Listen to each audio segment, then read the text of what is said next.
Today is September 18th, 1998. The survivor's name is David Bella Mandl. My name is Noni Ackman. We're conducting the interview in Washington, D.C., in the United States of America, and we will be conducting the interview in English.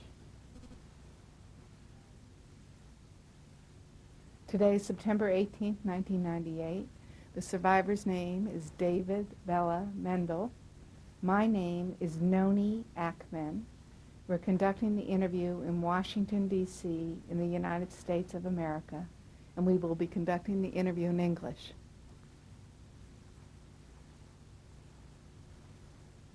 Could you please tell us your current name and spell it? David B. Mandl, M-A-N-D-L. And your name at birth and spell it?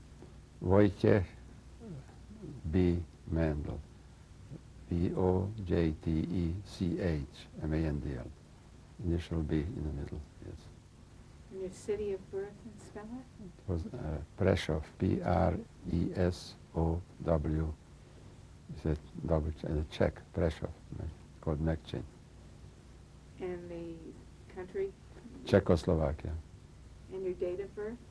March 26, 1924. And your current age? 74. When you think about your mother, what images come to mind?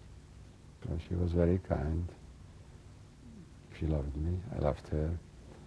And I felt very good, and I was close to her. Yeah. Could you describe her? Well, she looked like a mother. She was very kind. She was a little bit of a heavy side, but she was very neat, very elegant, and in my eyes, she was beautiful. Do you remember activities you used to do with her? Well, basically, we stayed at home, and she was always at home, and I came in and out, and we always spent quite a lot of time together. We also walked to the synagogue on holidays, so we spent a lot of time. What was her name? Her name was Jolan, J-O-L-A-N. And where was she born? She was born in Spišská Nová Ves. They also called it in Hungarian Iglo. And do you know how your parents met? I really don't know. My parents later, as you will see, passed away when I was very young, and I really didn't know much about it. Was your mother a good cook? She was an excellent cook, and a very good cook, and we enjoyed the food that she cooked. Do you remember a special thing that she used to make that you enjoyed? Well, she always made special things, especially beautiful, very good cookies, and food was good. I'm not a gourmet, so I couldn't tell you, but everything what I remember was excellent. When you think of your father, what Yeah. images come to mind? Well, he was very busy.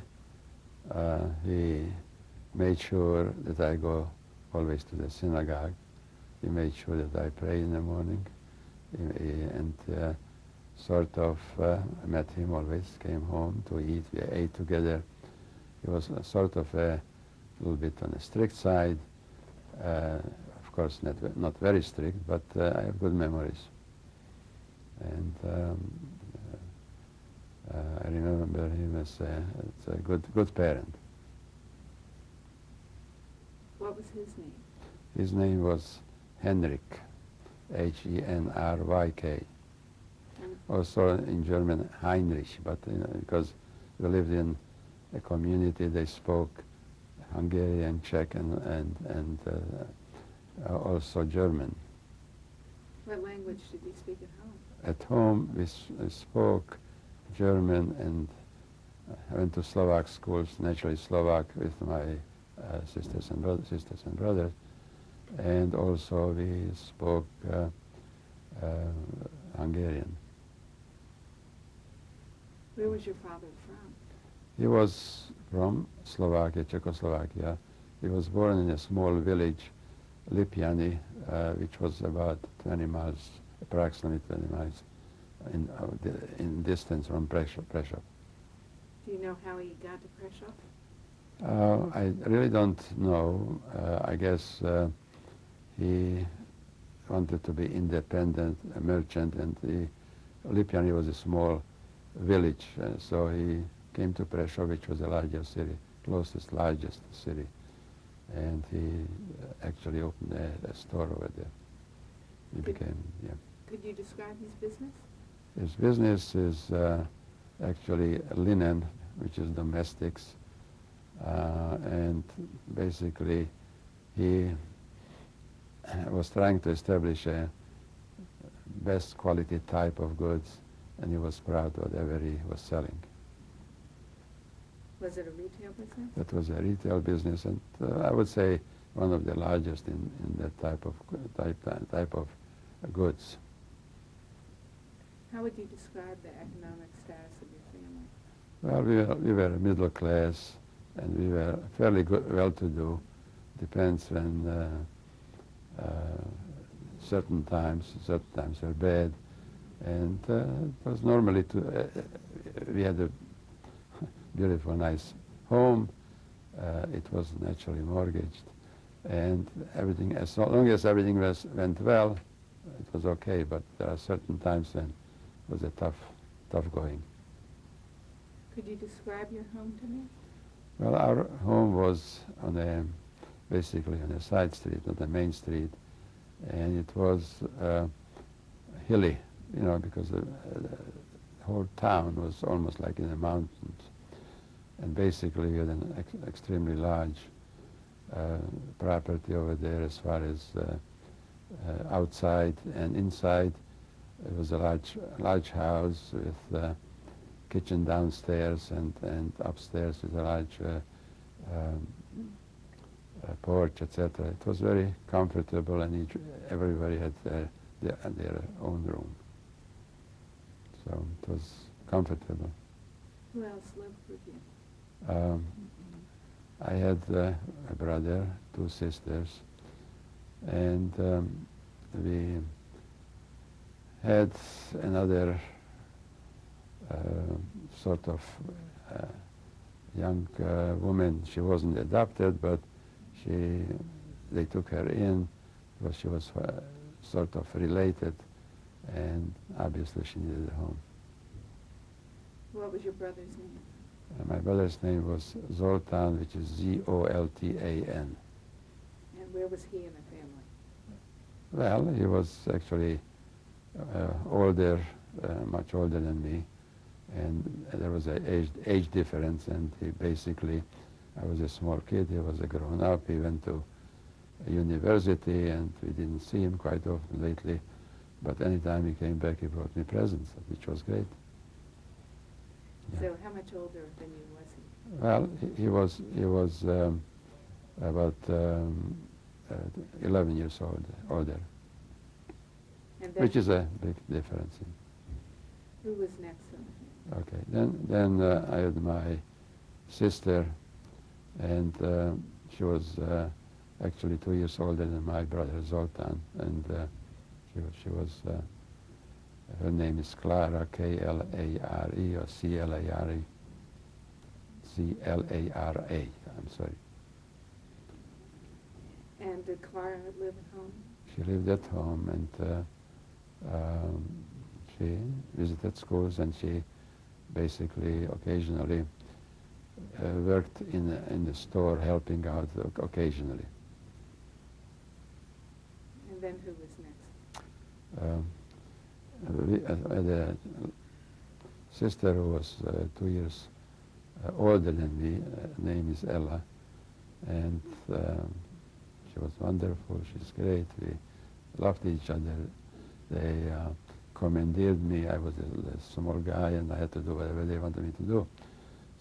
But it was a very nice relationship.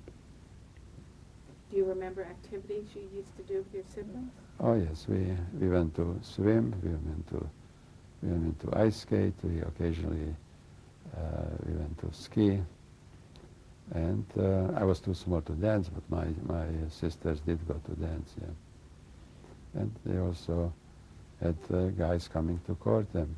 Nobody courted me yet. Okay. The relative that lived with you, that Her name was Berzi, okay. Yeah. Yeah. Berzi, which is a Hungarian name, so it's B-O-Z-S-I. And I don't know much how related when and how. I just knew that she was there. And eventually my father found somebody for her to marry. And we had a big wedding, which my father, produced, and she got married and moved out. But for many years she was, with us. what was her last name? I'm sorry, but I forgot. I mean, I don't know. Was there other family that lived nearby? There were many families. Unfortunately, it was such a long time ago. I remember the names. I don't remember these particular names, but their families. It was an extremely nice neighborhood, and we had people come and visit, and we went, to their homes. So it was a busy place. This was your family that lived nearby? No one from our family, but basically since our grandfather, and uncles lived 20 miles away, basically once a week or once in 4 weeks, at least 4 or 5 or half a dozen came to see us. And naturally, nobody went to a hotel. That was the hotel. That was when my mother just put some food on the table, and basically my grandfather, who was the patriarch of the family, he was very active, strong, hardworking, and he basically very factual. He says to my mother, "Why don't you leave alone the dishes, just serve some food. We don't need all these napkins, etc., etc." So it was a sort of a joke of the family. But This is your father's father? that's my father's family, yes, because my father comes from a family of, I believe, 9 sons and two daughters, and they basically, some of them came to the United States, and most of them worked together with grandfather, with their father, and basically they came quite often to the city of Prešov. What was your grandfather's name? His name was Abraham. Now, did you know your grandmother too? I knew her, but she eventually passed away. But I knew her, and her name was Krieger, and she was tall, and she was the sergeant in the family with so many children. She had to be, and she was a lovely person. Yes. Yeah. Did you know your mother's family? Yes, I did. I went many times on my vacation time. They put me on a train eventually by myself, and I got off in Iglos, Piscanova West, and I knew where to walk, where they are, and went to visit. Yes, I was many times. What were their names? Well, my grandmother's name, first of all, the maiden name of mother was Littman, L-I-T-T-M-A-N. And her name was Fanny, F-A-N-N-Y. Now, she didn't have a husband because he passed away actually in World War I. He was fighting whatever, never came back. And What country did he fight for? well, it was Austro-Hungary, So You were telling me about your grandmother. the grandmother was a very distinguished lady. She basically, she had a store because that's the way she made a living, and but she was very honored as far as synagogues is concerned, because she was the head of the Vitzo, which is like a Hadassah, and I know when she came to, when she was elderly, she wasn't able to go to the synagogue, which was actually a reform, which was unusual, they send out on high holidays somebody to blow the shofar for her at home, which I think was unusual. And she had a lot of friends came to visit all the time, you know. And I had to be very polite at the time. I had to kiss hands. That's the name. The time it was. That was the time. And the politeness was maybe exaggerated, maybe not. And, but I have good memories there. Yes. What was the level of religious observance in your home? Well, in our home, we were strictly Orthodox. My father was clean-shaven. He was in the army.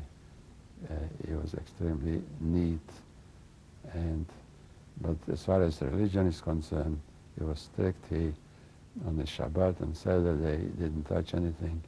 He didn't let anybody else touch anything. And basically, he made it a habit that Friday and Saturday we spent in a synagogue. Now, of course, as far as girls concerned, it's not the same. Europe was different. They could come later on and show their faces, and maybe that was their duty. But I guess my mother was sitting there also. Of course, it was upstairs, we were downstairs. Could you describe Shabbat in your home? Shabbat was strictly observed. We certainly first we went to the synagogue, which was very close by, and we went to the services, and after the services we went home. As we came out, and they had some strangers, and I say strangers, people visiting Prešov, or soldiers serving in the city, and we knew. We came back and we took one or two of the soldiers back home to eat, and you know, they ate a good meal, and they prayed with us, and it was a accepted habit. Do you remember the Shabbat meal? Shabbat meal, it's always, it was chicken and soup. It was delicious. And of course cakes, and too much. And it was very nice, of course. It was a praying and singing that was very important for us to sing loud, and we liked to sing. And it was very, very nice. I have good memories. Do you recall a song that you used to sing that you could sing for me now? Oh my God, you're putting me on the spot. I guess I forgot, but it was like Shalom Aleichem, etc., you know. And you made a grace after the meal, you know, and we joined in. So next time, perhaps next occasion, I sing for you. But what other holidays do you remember? Well, holidays, or main holidays, it was basically Sukkot, Rosh Hashanah, Yom Kippur, you know, same holidays what we have here, and we went the same way. The routine was the same way. We went to synagogue, and we came home, and we had something to eat. We had a little bit of a drink. Saturday evening they made a Havdalah where you had to have a certain candle, and basically they had a little bit of a schnapps, and they lighted it, and then there was a fire, and you have to catch the fire, put it in your pockets, because you're catching the money and putting it in. It's a very nice, and basically it was very, very pleasant and nice. Was there a favorite holiday that you had? Well, favorite holidays,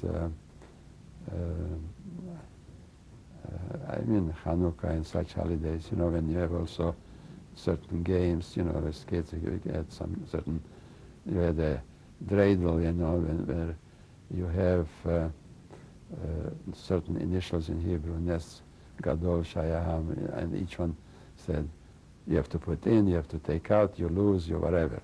So it was, but of course we didn't pay any money. It was peanuts or whatever. So Did you receive any religious education? My education basically was that I went 3 years in a Hebrew elementary. In addition, basically a lot of people, actually Hasidim, and Sunday people to a cheder, to yeshiva. My father obviously didn't do it, but he had a teacher coming and was private lessons and gave me private lessons. Whether I was listening, I wasn't listening, but I had a teacher and I had to repeat what he had to say. And something stuck. I don't know how much, but it was educational. Were you able to have a bar mitzvah? I had a bar mitzvah after actually my father passed away. And actually it was very simple bar mitzvah. I went and I said my bracha, I said my mafter, and we came home and my mother had baked a cake, invited some friends of mine, her friends, and such occasion, of course, she cried a little bit, because she lost her husband, but it was very, very nice and remarkable. Can you tell me about other activities that you enjoyed as a child? Well, I enjoyed, naturally, I don't know whether I enjoyed learning, but I guess I did. I wasn't the best of the students, and there's a reason, but basically activities, when I came home, since we live in the top of the hill, sort of, I could, wintertime, I could put my skis on and right away go skiing. If I wanted to go and ski half an hour, I was in the mountains, so it wasn't something that you had to travel and go to the place. It was right there. It was convenient. Next activity was wintertime in the evening. Every day when the ice didn't melt, they didn't have artificial ice, and basically there was a light on the main street. It was a blue light that the ice skating is open and it's closed. So whenever it was open, every day I went ice skating. Summertime, we went, and every weekend we went swimming. Sometimes even on vacation, of course, we went almost every day. We had a very nice childhood, I believe. Could you tell me about your school experience? School experience, I can tell you, which due to circumstances are not so much. I went 3 years in a neolog Jewish school, and then I was transferred to a regular school, which I finished about two classes, so I had about 5 years of elementary. And then I was transferred to sort of a middle school, which, and I went for 3 years to the middle school. At that point, again, due to circumstances, I couldn't go anymore, and I'll have to talk to you about later what happened. Could you describe your friends? Yes, I had friends from school. I had friends from the school were different type of friends, because we visited each other at homes, and we played games inside, and we met the parents. It was a different relationship. And they are very nice friends. As a matter of fact, one of the good friends, and strange, I met in Israel many, many years back. He was in the army. I was in the army. He was a photographer. No comment to our photographer, but basically he was a good photographer for the army. And afterwards, I was in Israel. I met him many times. What was his name? His name was Hübschmann. It's the last name. Danish is a Hungarian for Danny or such, And I knew some others, and mainly names are forgot, but I knew Peter Fuchs, F-U-C-H-S, and et cetera, but I have good friends. Now, I had many friends in the street, friends which were not the same friends. The friends, we went to play soccer outside in the evening. We broke windows, etc., because we didn't want to, but it happened. And there were a bunch of us over there. And it was fun, because there was always something to do. Were you friends with non-Jews as well as Jews? Yeah, absolutely. Where I lived, we mainly, it was a mixed neighborhood. It was a great neighborhood, great neighbors. And it was also quite distant from me. It wasn't really congestion because there was big properties and orchards, etc., etc. And sometimes he jumped over the fence and stole a bit fruit here and there, but they jumped back and they stole it from us, so it evened out.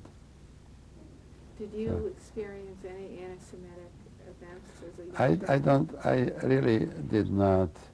It was funny, I did not for some time, but when I transferred from the Jewish school, Hebrew school, to the regular school, and till Saturday I had to go to school, and I was, very naive, and we had a test, and they gave everybody a piece of paper and a pencil, and he says, okay, you ready?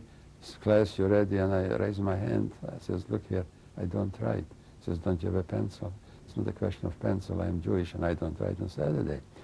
It was a little bit, funny feeling, but obviously everything was fine. I mean, later, as we came closer to in years, and started to hear about Germany, and they were some fascists in Czechoslovakia also, I still was called like King of the Jews, because they felt that I'm maybe more well-to-do than they are, or whatever.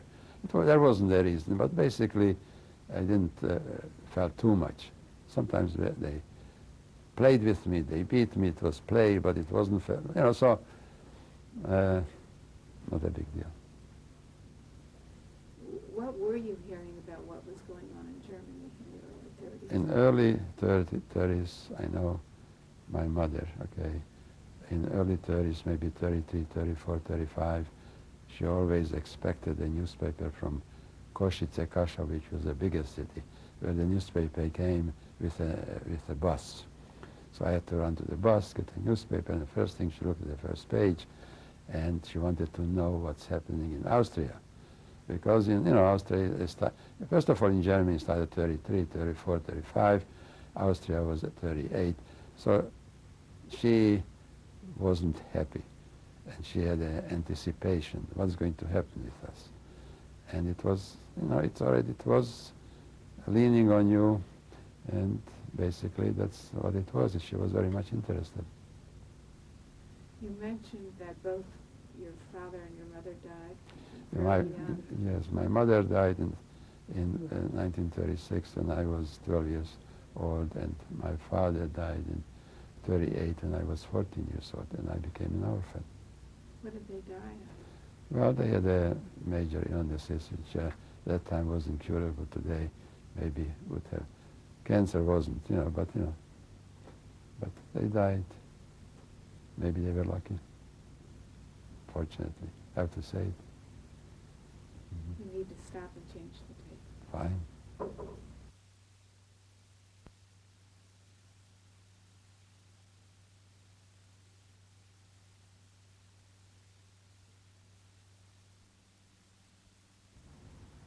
Tape 2 in the interview with David Mandl.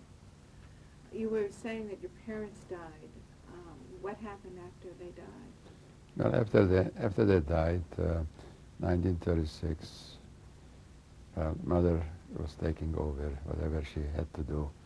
And when my father died, of course, when my father dies first, I'm sorry, people, all the family came, and a lot of people came, and it was a burial. But when your father died in what year?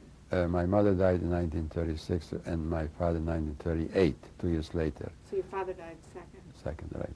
So just clarified that one here. And when he died, again, a lot of people came from town, out of town, the family, large family. And basically it was difficult because my sisters and my brother really couldn't continue. And there was a question, what will happen? It was uncertain. And eventually, after a couple of months, a sister of my father, came with a suggestion that perhaps, since I was the youngest, I should maybe move to their home, to their city, and maybe it would be easier for my sisters and brother to manage whatever it was manageable there. And perhaps in the meantime, I would be better off, supervision, etc., etc. I didn't ask for spanking, but that was the, I think, idea, I guess. And basically, that's what really happened, that I moved after a while to the city where they lived, which is Košice, and later became Kasha. So basically, that's the story. What was the name of the aunt that you lived with? Okay, her name was, last name Birnbaum, which is Birnbaum, and her name was Ottilia. We called her Tilly, Aunt Tilly. And she was very loving, and she did the best, and she gave me the best, but she could not replace my mother, but has nothing to do with it. And basically, I stayed there, and I didn't know what to expect, you know, good, bad, indifferent. I was too young really to think logically, but basically I came, and because they had a big retail and wholesale business in domestic linens, very close what we had, was very familiar to me. They felt, as all their sons, that I should come also in and learn it and be part of it. So I didn't continue with schooling, which I certainly was regretful, but the times were such that people really, a lot of things were happening and a lot of uncertainties. So that was what it was, and I really went in on a daily basis, and I worked there. What year was this that you moved? That I moved in actually year 1939 in a sort of a middle or sort of beginning when it still was Czechoslovakia. That was Košice, was Czechoslovakia. Now, I was working in the store on a daily basis, on a permanent basis, and learning from the bottom up, and through, eventually I was considered part of the family, but I worked very hard because that's maybe my nature, and maybe also it wasn't my home. And basically later in 1939, the Hungarians occupied Košice, and it became Kasha. And really they occupied it because they were given it by the Germans. You know, whatever they wanted to pacify the Hungarians, they gave them something to chew on. England was involved, but we are not going into politics, and the effects are that it became Hungary. And how did things change under Hungary? Basically, when the Hungarians came in, a lot of people were happy, the elderly people, because their background was sort of Hungarian. As far as Jews, they weren't sure which way they're going. The first thing what they did, they took the licenses away from almost everybody, especially Jewish people, and therefore they had to wind down or liquidate this wholesale linen business shortly in the future, which had an effect on the whole family. So what other changes happened? Well, changes happened. Basically, it was Hungary, it wasn't Czechoslovakia, and I wasn't aware because I was there when they came in, but later on I found out, and I can tell you when suddenly I was called to the main police station, and I was told that you are not a Hungarian. And I argued, I was here, I live here, why not?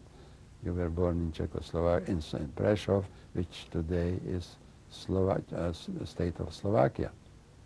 Or perhaps it still was Czechoslovakia. And on that basis, you will have to come, and every 4 weeks you have to come and see me, and for a moment, and we will make sure that you are here and you're coming to see me. So I was under supervision. It was an officer of the police. So then what happened? Well, basically what happened, in the meantime, my aunt, the store went under the name of Birnbaum S-A-M-U Shamu, which is Hungarian Samuel. And it basically had to be liquidated, which was liquidated slowly. One son decided to go to United States and wanted to see what's what, perhaps stay here because he have perhaps seen the green light or whatever. The other son was more comfortable and stayed, and later I can talk about it. But in the meantime, in 1941, before I did have to go to the police every 4 weeks, and I was used to it, and suddenly one day in 1941, in month of August, I don't remember dates, but this is somehow in my mind, 21st, there was a knock on our door when at 4 o'clock, maybe 5 o'clock in the morning, a.m., a policeman, I opened the door, he says, Béla Mandl. Yes, I am Béla Mandl. You have 5 minutes to dress up. I was in my pajamas, and come with me. Can I take anything with me? Not necessary. Can I take a small thing? You can take it. And basically, I didn't pack anything else. Perhaps just for interesting part is that I grabbed my film. And it was under my aunt, who was observant, and she always wanted me to pray every morning before the meal, before the breakfast. The policeman took me to a neolog synagogue, which is sort of maybe a reform. And it was a school, and a combined school and a synagogue, a beautiful building, and they crammed us in the hall, which normally sometimes I even went dancing over there. And all over, approximately, I would say 200, 300, 400 people. And basically, we slept on the floor, no blankets. We had maybe some overcoats. And the next day morning, of course, secured with policemen all around. It was on the 2nd or 3rd floor, so nobody could jump or anything else. It wasn't possible to escape. And next day, we got up early and we were marched to the main station of Košice, and we were taken to a detention, sort of concentration camp in Hungary. What was the name of it? The name of the camp was Garany, which is J-A-R-A-N-Y, and then Y makes it and Garany. Basically, I want to just go back for a moment, because when I I knew that they are taking people who are, so to speak, foreigner. But many people who came with me over there were born in the city of Košice. The parents came maybe World War I, but they neglected the paperwork, their papers. We have time, what to do, everything is always, people are busy, and it was necessary. So they suffered, and they became prisoners in a concentration camp. Was this just Jews, or was it non-Jews as well? Basically, I believe it was strictly Jewish, yeah, Jews. But basically it was type of people I'm describing myself, but there were some elements over there that maybe they came from certain jails for small crimes, whatever, also Jewish people. But it's strictly Jewish. And Garany, if I want to, I can describe it, was a very small, tiny village, and on top of the mountain, so to speak, there was an old castle There was 100 rooms. I didn't count them, but there were 100 rooms. And basically, it filled up very quickly. Luckily, a couple miles, maybe a couple kilometers further down, they had stables, okay, and big stables, and the stables filled up also. Everything was surrounded by fence and was secured, so nobody could get away. And I was actually taken to the stables first, and later on, for some reason, perhaps somebody was talking on my behalf, I don't know why, they took me up to the castle. I don't know whether it was better, and they put me in the basement in a room which was semi-dark, and we were about 10 people there. My routine was, I was young, I was naive. How old were you? I was 17 years old, and perhaps I'm naive even today. And basically, I wasn't timid, but I was brought up that I'm doing whatever I'm supposed to do, and I didn't I didn't commit anything, so what do I have to be afraid of? Basically, what I did as a habit, every morning, and I took my talit and tefillin, and I prayed. And that happened, I was there a couple of weeks, and one man who was in charge, also a prisoner, came to me. He says, "Come with me." And he took me to a room upstairs, which was sunny, much nicer, with less people, younger people, so close to my age. And I asked him, I appreciate, why are you doing it? I said, I was observing you. You were praying every day, and I believe that you deserve, I don't know why, I didn't believe that you believe a better treatment, which I thought it was very nice. And I was young, okay.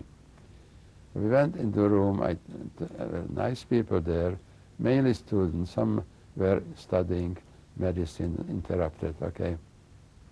There was nothing to do there. We were prisoners. If somebody didn't behave, he was beaten. The food was not sufficient, and some people got some packages, in, which was lucky, and some people didn't have anybody, so they basically took a telephone book, and it was very. If somebody had a telephone book, he could make money because he could sell some addresses. And I was the one who I offered my services to writing some letters.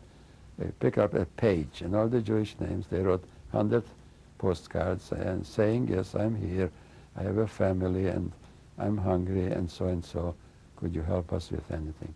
And from 100, maybe 5 or 2 responded, and they did it, good, bad, indifferent, right, wrong. I'm not a judge. But they felt that way. Basically, what we did, we didn't have anything special to do, and it was boring.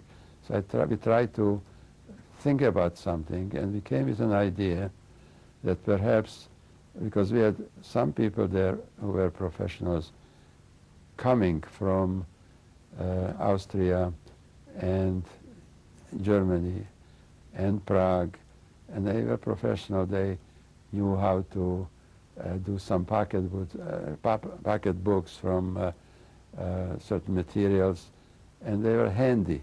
So we came up with an idea that we're going to get permission to do something to create a shop.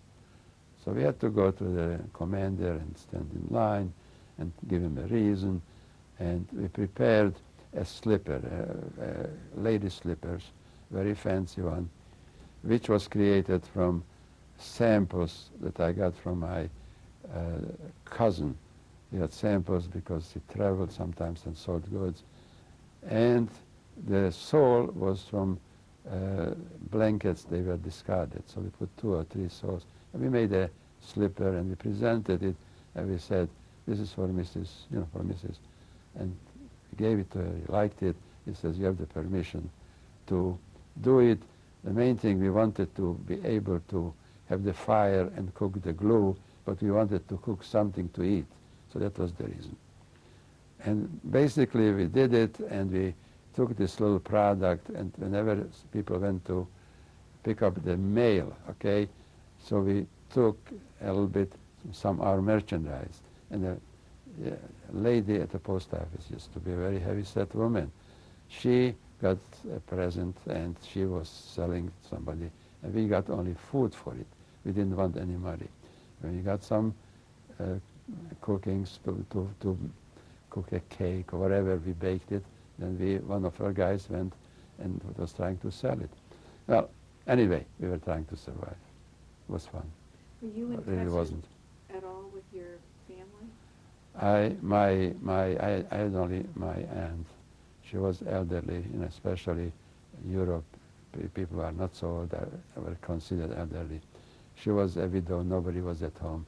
She once or twice asked a good friend of my cousin, who was a very smart cookie, to accompany her, and they took the train, took the trouble to climb the mountain, whatever, and they came, and the person, his name is F.O.K., Mr. Fock, I remember. He was very smart. He was a newspaperman before. And he brought a couple presents for everybody, over there to the nurse. And suddenly, because when I needed something, I was treated a little bit somehow. And I didn't know that I will need it. But basically, that's my story until such time, after a sort of 1 year, winter time, I got feverish, and I went to this nurse, which was one room. There was nothing there, just one room, no medication. He took my fever, and he says, "You have high fever," and she called an ambulance, and I had pneumonia, okay? And they took me with an ambulance, which is unusual, to the nearest city, which is called Chateau Uihei. Difficult word. I can spell it later on. And I was there for 2 or 3 weeks, and basically I was guarded. I had a policeman next to me. When was this? That was in the beginning of 1943. 1943, and when it was time for me to get back, for some reason they took me. By the way, my aunt came to visit once more, when she in the hospital, and brought me some cookies, whatever. For some reason, they took me not back to the same place, but they took me also very close by, a small village where they also had such a camp, concentration camp, detention center, which by the name of Churgo, C-S-O-R-G-O. Churgo, because you put two dots on O's, Churgo. And it was the same, conditions were the same, nothing to do. And we was smaller, and it wasn't really a castle, it was just a building, sort of rather like a military something. And we were able to just walk back and forth. And you had a lot of friends, because the only thing what we had time there to talk. And there were people there volunteers from the Spanish War, and there were great stories at that time because there was nothing else to do. But basically, there was no sign or any approach of homosexuality. I didn't even think about it. But it was really just sort of, we were together, and we were just sticking together, and we were just locked in. Were these all Jews again? They are all Jews, and again, after a while, once in 6 months, a commission from Budapest, from Budapest, from Foreign Affairs, Ministry of Foreign Affairs, a commission of 10 people came to review some cases, because sometimes people might come here for no reason, so they reviewed the cases. I did have a cousin, maybe second cousin, I don't know, I don't remember his name, from my mother's side, that my cousin, other cousin who was in Košice, got in touch. He was a lawyer. I never met him before. He went to the ministries many times, and he was asking, and he submitted something that I am young, and I was supposed to go to Palestine, and my papers were ready, and I should be getting some kind of a leave of 6 months. First commission, nothing happened. The second commission came again, and we were sitting there with trepidation. Oh my God, my name will be on the list, and we were very much disappointed. Nothing happened, very much. Commission arrives, and we were called in, okay? And I was called in. I was very happy. I was in the line, and as I was approaching the line, there was a lady, what is your name? Bela Mandl, and suddenly the whole commission started to laugh, and I didn't know what's the reason. But later on I found out that basically the cousin from Košice went to Budapest, and he went together with my so-called total second cousin to the Ministry for Foreign Affairs, and he came and he had some ladies and he got to know them, and when the commission, he knew that it's going to the station, what day, what date, he came to the train, but the train was almost ready to leave. He was running, and he was looking for somebody. He gave her a pocketbook, a nice pocketbook. So they were laughing their head off. So this is the guy who came running. So they had a good time. Basically, it was good because they were positive about it.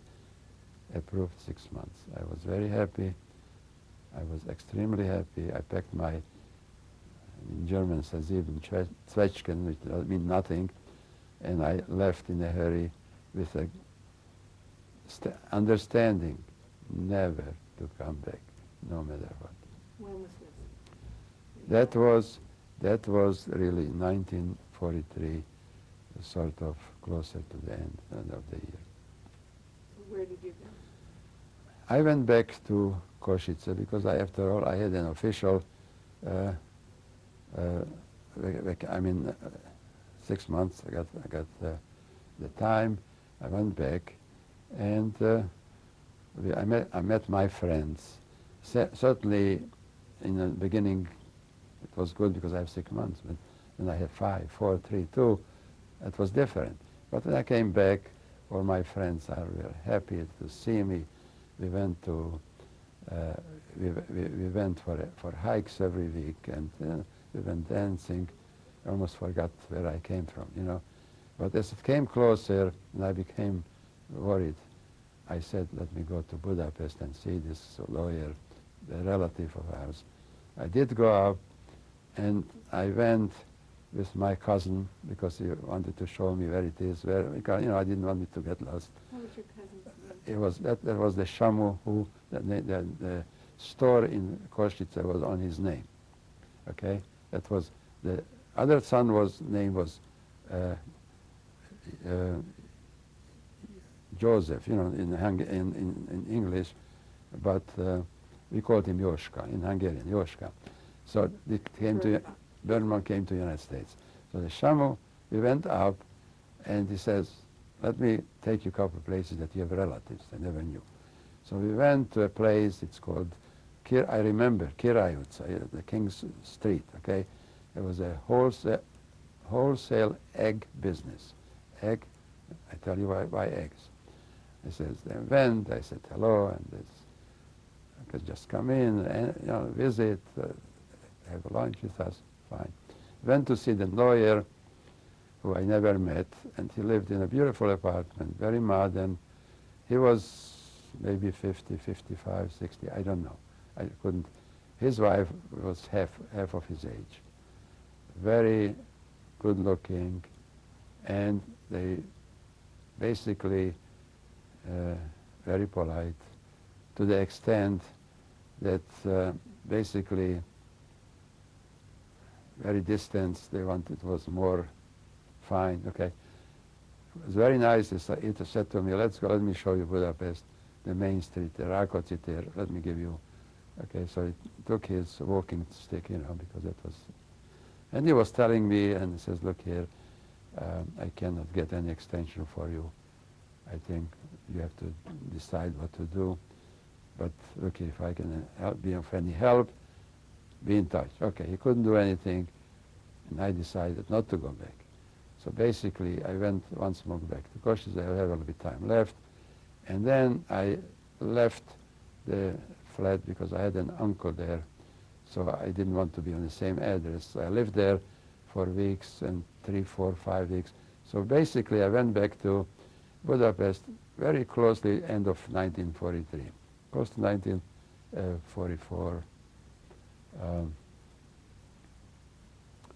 And basically, I came and I went to these relatives, and I said, well, so occasionally you can sleep here. But I have a cousin, a second cousin. They have a store. They actually they producing some shirts, they sewing.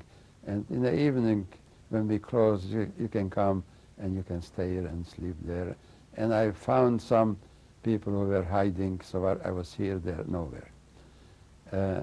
Okay, until such time that in March, the German army came to Hungary.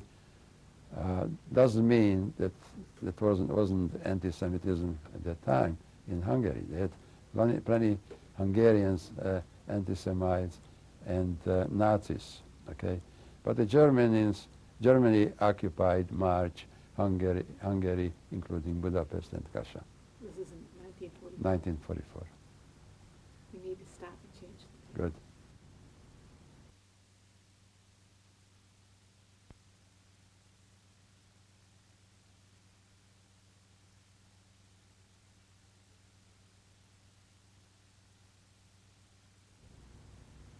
Tape 3 in the interview with David Mandl.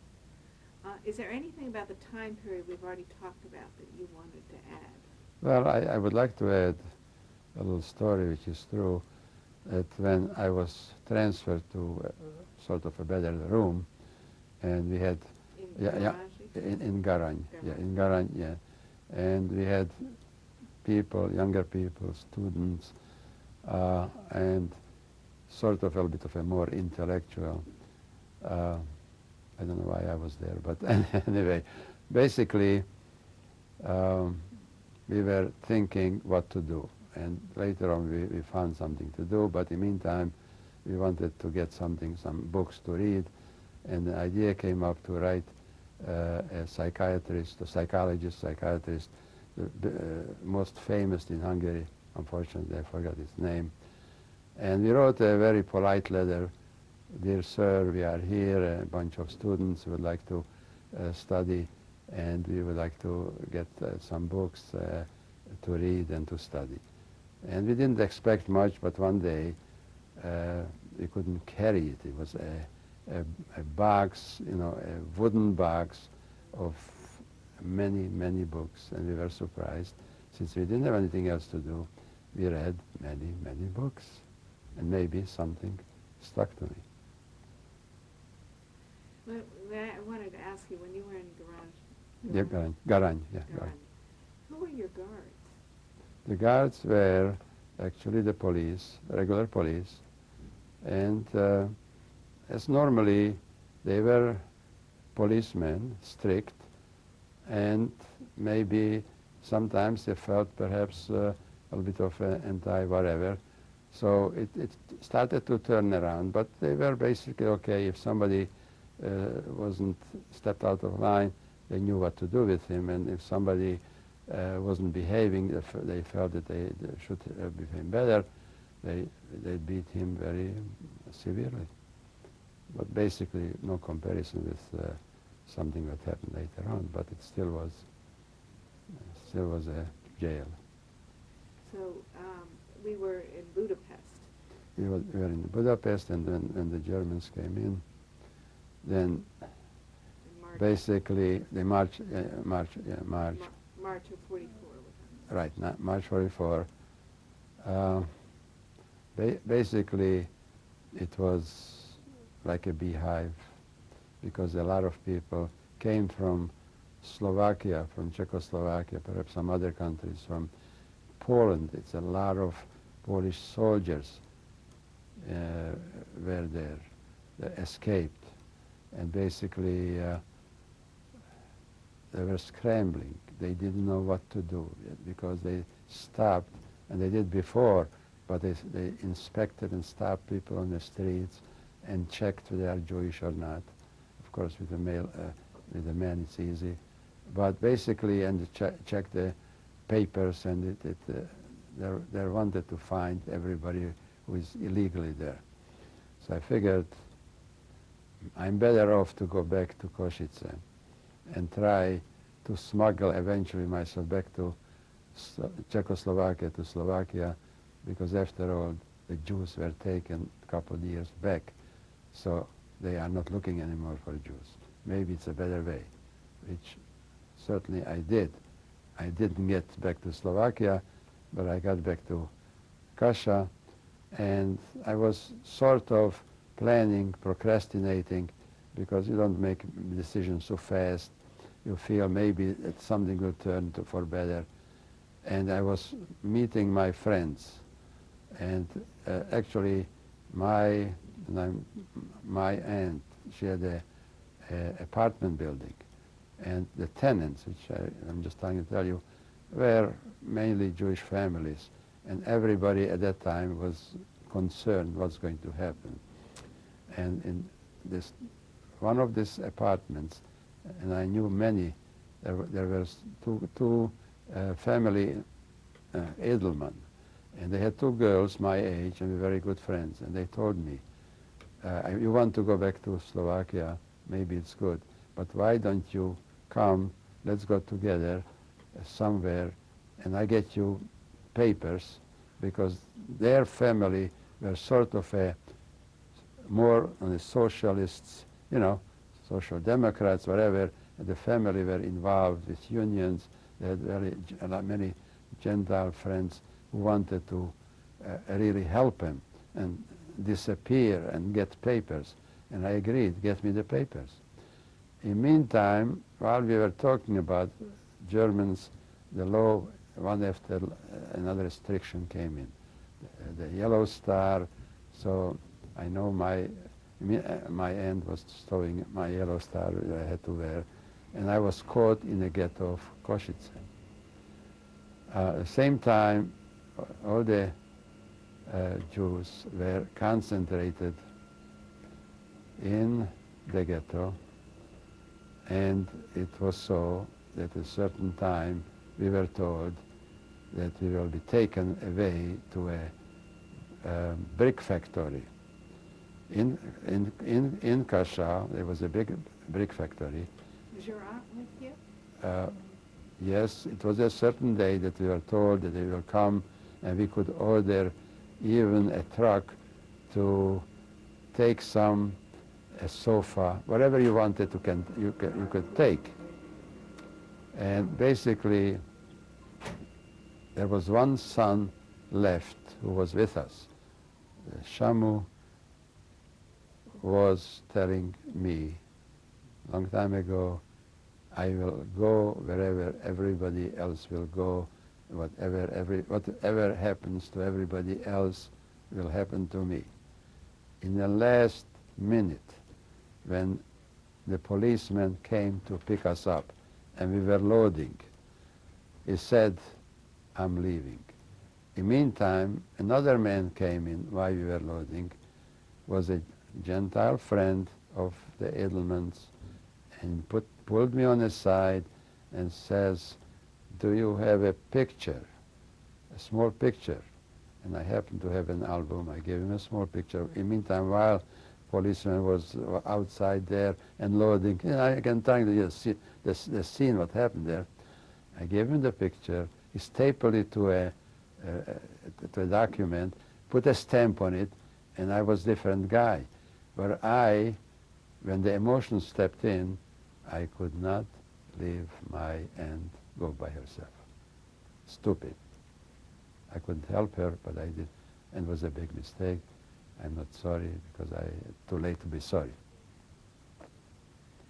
So these papers, would Well, have allowed you to these leave. papers would certainly, I would be, I would have papers to take documents that I am so and so, and I would have gotten away most probably, because the Edelman family, this friends and such group, they escaped and they worked in a farm as a farmhand during all the war, where I was, was being processed somewhere else. So you went to the ghetto with your aunt. We went to the ghetto. We arrived. Of course, nobody knew what was the brick factory. Hungarian says teglagyár, but it's brick factory. It's a shed. It was no walls. If it was raining, it was rained in. If it was windy, it was windy. Children, people, young, old, they had to wash themselves.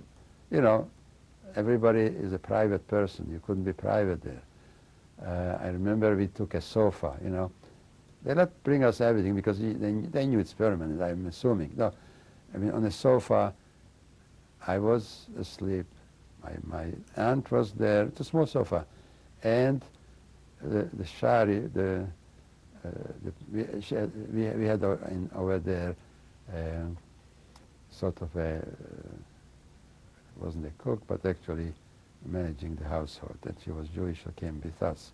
So we were together, huddling together, wasn't so bad. But that was the brick factory. Just give you a picture what it is. What was the name of the cook? Her name was Shari, S-A-R-I. That's the first name. I don't know the last name. And, you know, she was Jewish. She was from a poor family, and she was happy to have a job at that time, you know, as a housekeeper. Who were your guards at this point? Guards, there was a different story there. The guards were, in Hungarian, it says, and then you don't have to, it's a police, it's a county police, they called it in German gendarmerie, in Hungarian Csenderek.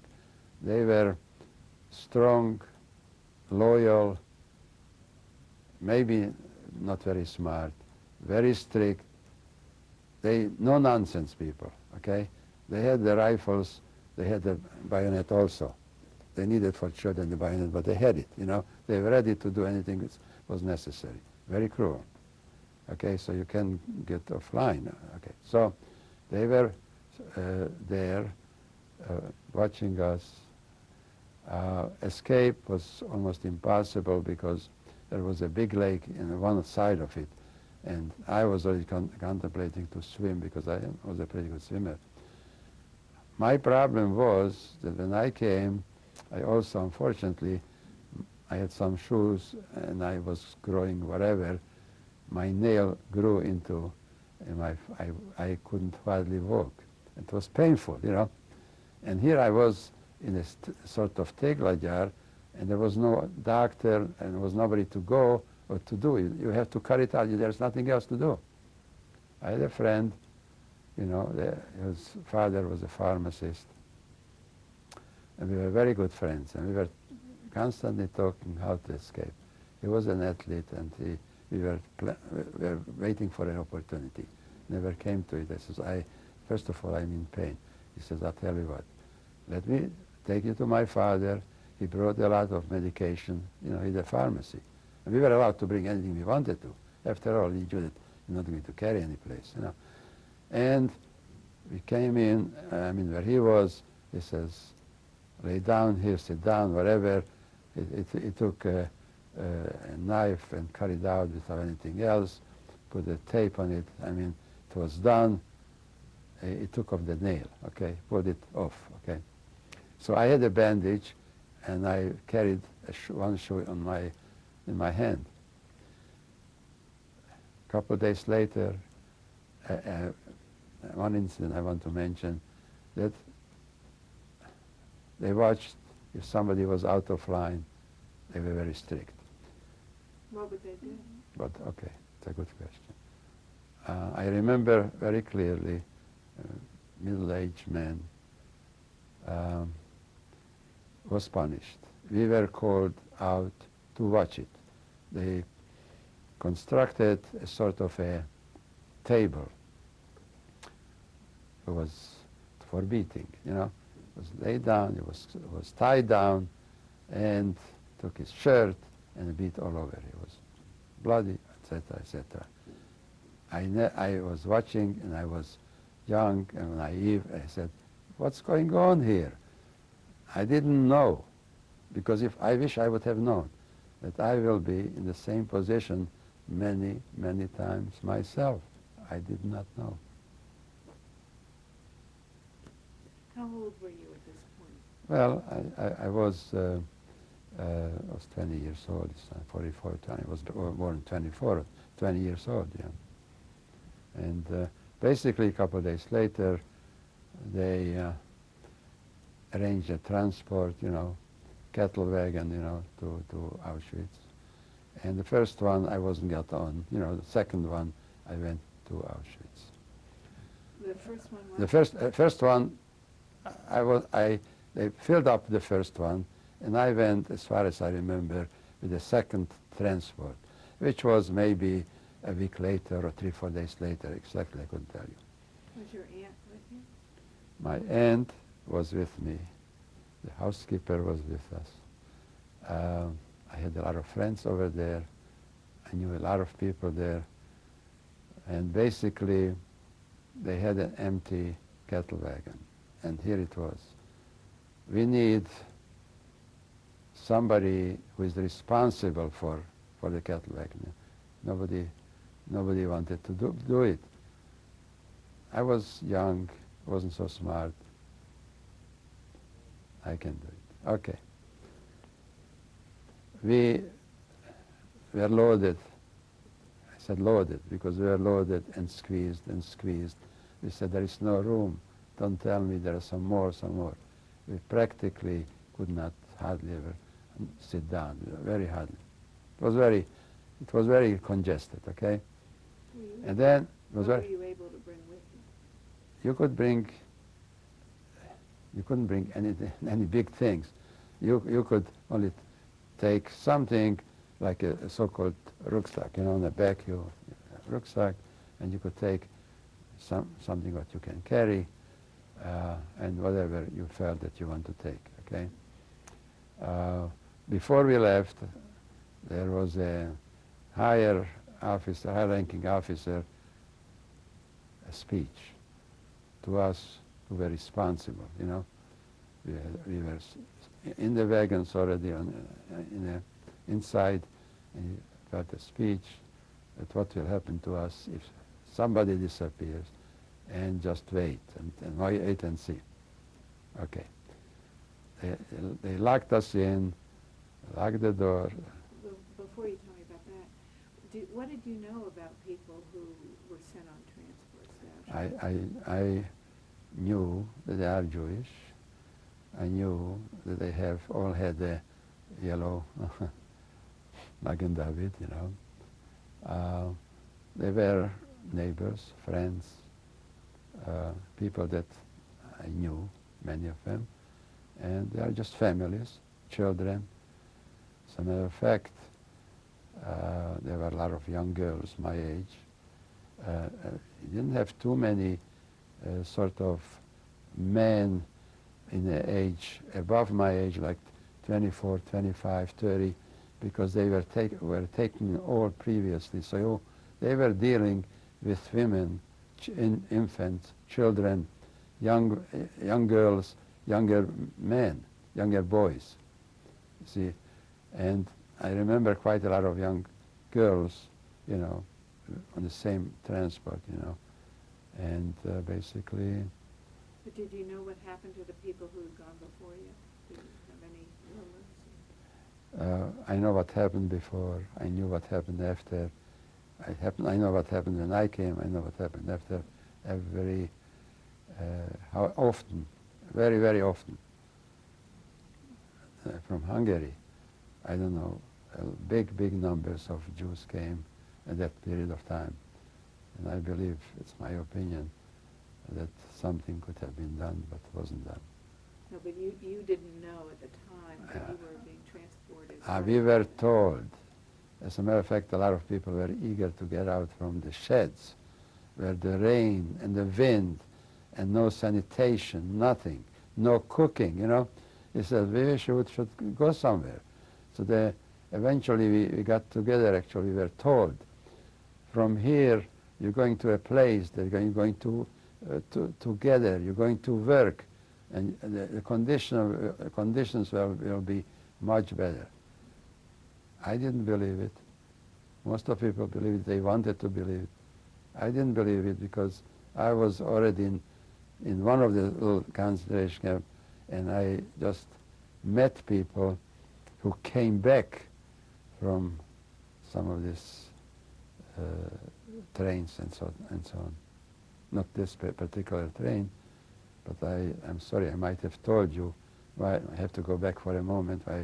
I was in Garany, and people didn't know why did we go to Garany, because we were supposed to be sent out to Poland to be killed. But for whatever reason, whether it was the government of the United States, whatever the reason, they stopped it when it came to our turn. But one of these guys from a previous transport that was taken from Košice, we met him in Garany. He was shot in Kamenets-Podolsk, which is in Poland, in a big hall with many other people. He was there for 3 days, wounded here, and after 3 days was able to climb out, and somehow he got back and he was caught and brought back to Garany. He wasn't 100% normal anymore. I mean, most people, I look normal, but he wasn't normal, he was himself, and I forgot to mention it. So, What was his name? I really don't know. I really don't know. He was actually, it wasn't the same. He could hardly speak, and he was affected, you know. Certain names I remember, but most of the time I don't. Now, you ask me what happened to these people, I found out when I came to Auschwitz. What happened? But you didn't know ahead of time. We didn't have the slightest idea. I personally was always ready to not to go. I had a friend, I have a picture from Košice, and I have a picture. My best friend, he was athlete of Košice, first grade. He was very smart. He played the violin. When we went for outings, he played the banjo, whatever, guitar. Okay, beautiful. Good friend. He told me, let's not go. Don't go. I have another friend. We are going to the Serbs, to Yugoslavs. We're going to the partisans. We can do it. I knew that he can do it because he can jump, he can do anything that he wanted to. He was terrific. And I wanted to go also, but I chickened out. But basically, I was always sort of a little bit of a fighter, not enough. But I was never just going meekly, there's no way that anybody can tell me. I didn't know. Nobody knew.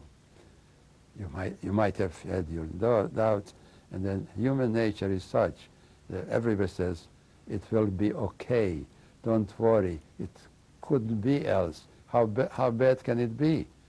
I mean, we have it bad, but how worse can it be? It can be only better. We'll go back to normal. So people went in a World War II, one went in a prison or whatever, they came back. That was the team, that was the idea. You were telling me that they locked the cattle car. Could you describe the trip to Auschwitz? I can describe. First of all, there were no facilities, and they had a bucket, which I was responsible, but the bucket overflew, okay? Nobody could get to it, because if you were, my hand was on the other end, I was on the other side, you could never come to this bucket, or anybody else, so to speak. And then they filled it up, and in no time it just overflew. So the conditions were such, if you were lucky, if you could huddle on the floor and somebody was almost like he had to fit your, so because you didn't have enough space to, so unfortunately, after war, I met a girl, and says we went together in the same, and could you tell me where is this boy who was next to me? I mean, basically, I'm trying to tell you it was such condition, it's hard to describe, and people couldn't take it. They were sweating, and that went on for 2 days and 2 nights. I'm not sure whether not 3, because I don't remember. It was a terrible trip, and we arrived to Auschwitz. What did you do for food on this? There was no food whatsoever.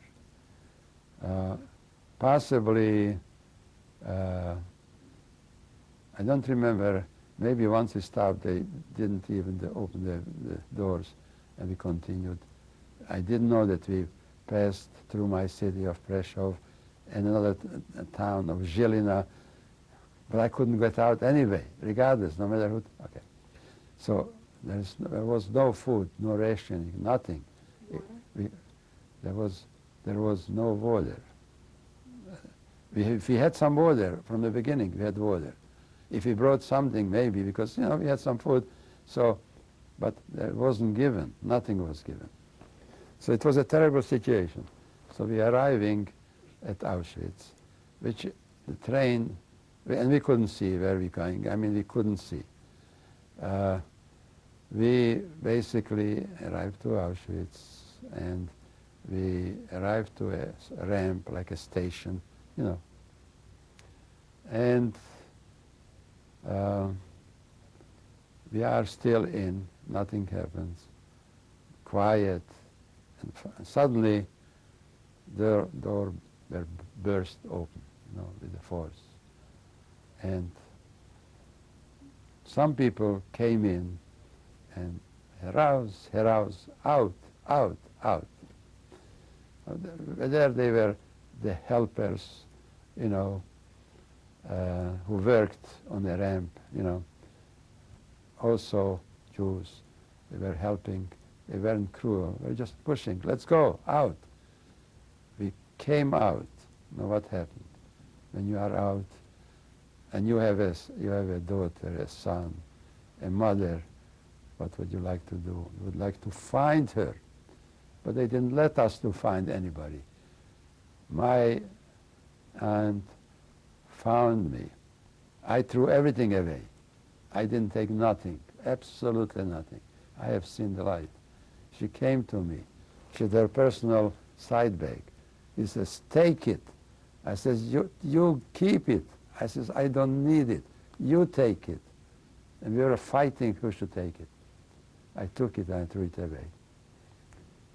Basically, people were absolutely looking for, but they didn't have time to look because they were pushed and pushed.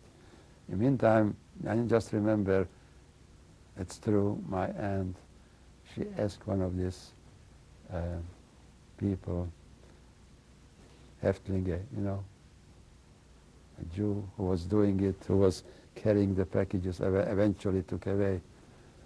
And he was from a Scandinavian country. That was maybe the only guy, because and they are not allowed to talk or answer because they were beaten, killed, anything.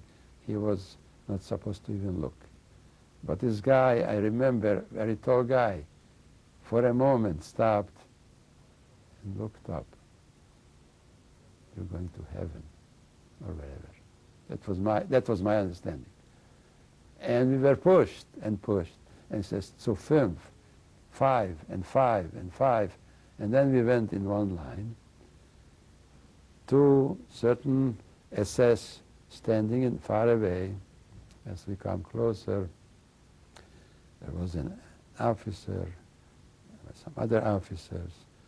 They were SS with barking dogs. Didn't like us, the dogs, anyway. And as we came closer, there was this dressed SS, everything is shining, everything fits, you know.